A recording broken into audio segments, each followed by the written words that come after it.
रामचंद्र जी की सीताराम जी की शादी का वर्णन। जब रामचंद्र जी दुल्हा बनकर के आते हैं, मौर पहने हैं, पोशाक पहने हैं, जो देखता है वो देखते ही रह जाता है। उनकी मौर में पीली टोपी है, मौर है, सेहरा है, उसमें केवल मणियों की लड़ियाँ लगी हुई थी।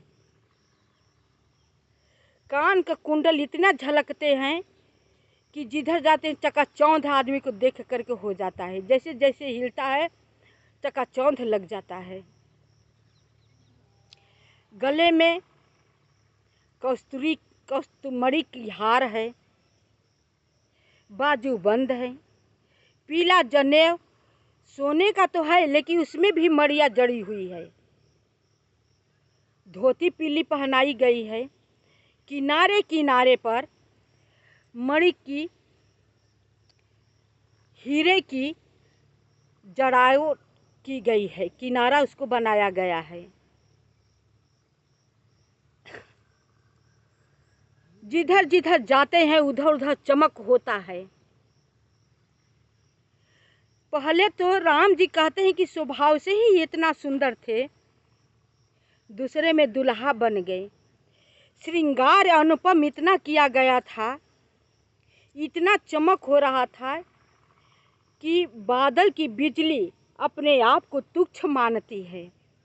जिधर कोई कोई तो जो नहीं जानता था वही ही सोचता है कि कहीं पर बिजली तो नहीं न चमक रही है।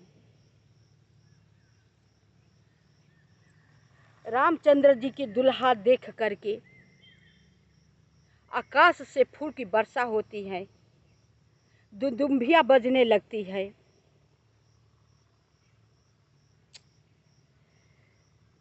इतना उनका पीत जनेऊ महाछवि इतना सुंदर है कि कभी कहता है कि मेरे पास वाणी नहीं है कि उनका उपमा मैं कैसे कहूँ। श्री रामचंद्र जी के एक एक चीज का इतना वर्णन करते हैं कि कहते हैं कभी कि मेरे पास वाणी नहीं है कहने के लिए। राम जी की सुंदरता, राम जी को पहनावा, वो तो स्वभाव से ही पहले ही से स्वभाव से ही सुंदर थे, रूप भी सुंदर, और दूसरे में इतना श्रृंगार किया गया, इतना पहनावा पहने हैं, तो बताइए वो कैसा लग रहे होंगे। हम लोग तो देखे ही नहीं है, केवल अनुभव कर सकते हैं।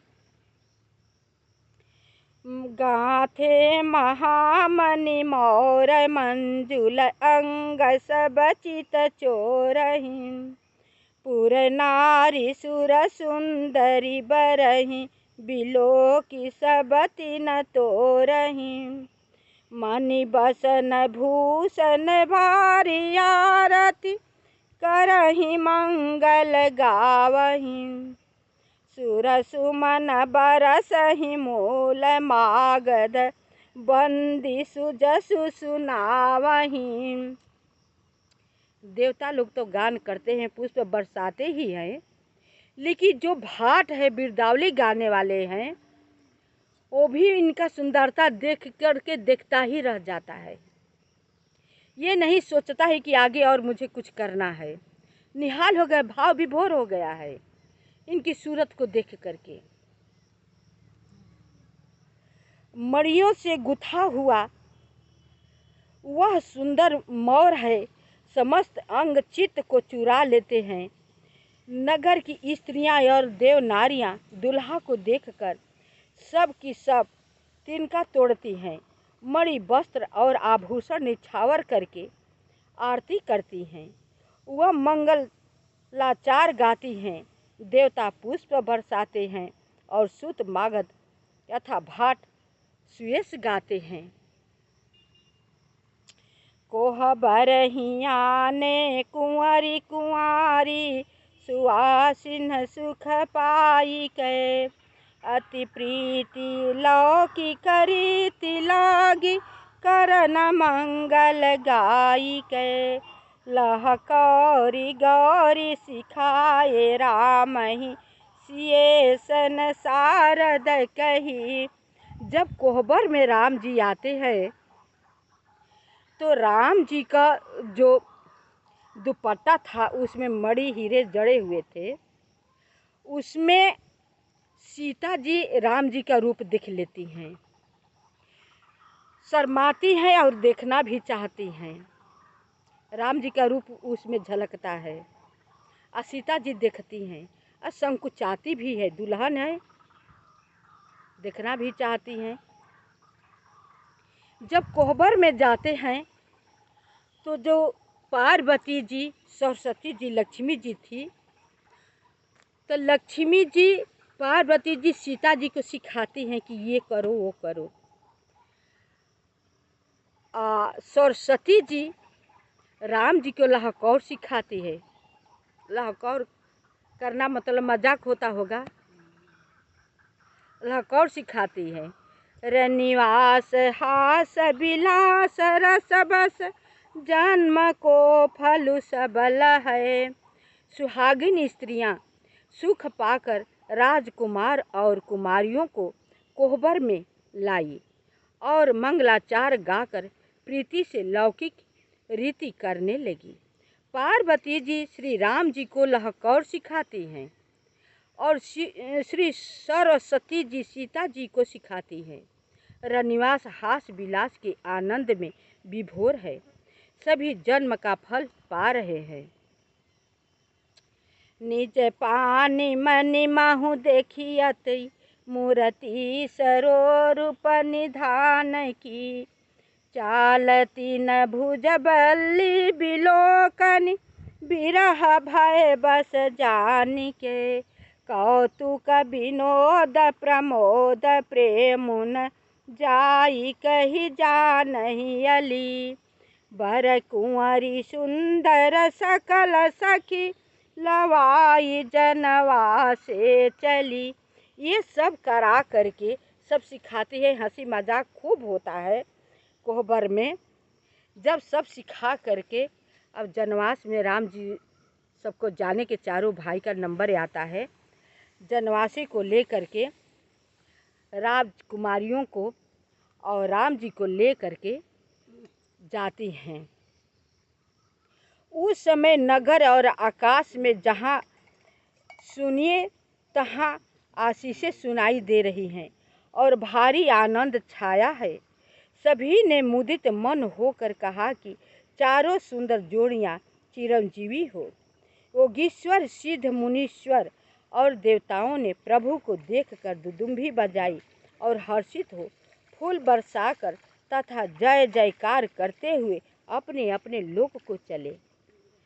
जब चारों भाइयों को और चारों राजकुमारियों जनवासे जाती हैं, उनका सुंदर रूप देख करके सब ये कहते हैं चारों जोड़ियां चिरंजीव हो। चारों तरफ आशीर्वाद की ध्वनि गूंज रही है। देवता सब फूल की वर्षा बरसा रहे हैं, मधुर गान हो रही हैं। मंडप में गई हैं राजा दशरथ जी के यहाँ। सहित बधू तिन्ह कुंवर सब तब आए पितु पास। शोभा मंगल मोद भरी उमगे जनु जनवास। बधुओं के साथ सभी राजकुमार जनवासे में पिताजी के समीप आ पहुँचे। उस समय ऐसा प्रतीत होता था मानो जनवासा शोभा मंगल और प्रेम भर कर उमड़ चला हो। इतना उमंग था, इतना उमंग था, यही सब समझते थे कि इस शोभा बढ़नी लग्न सब उमड़ कर चल रहा है।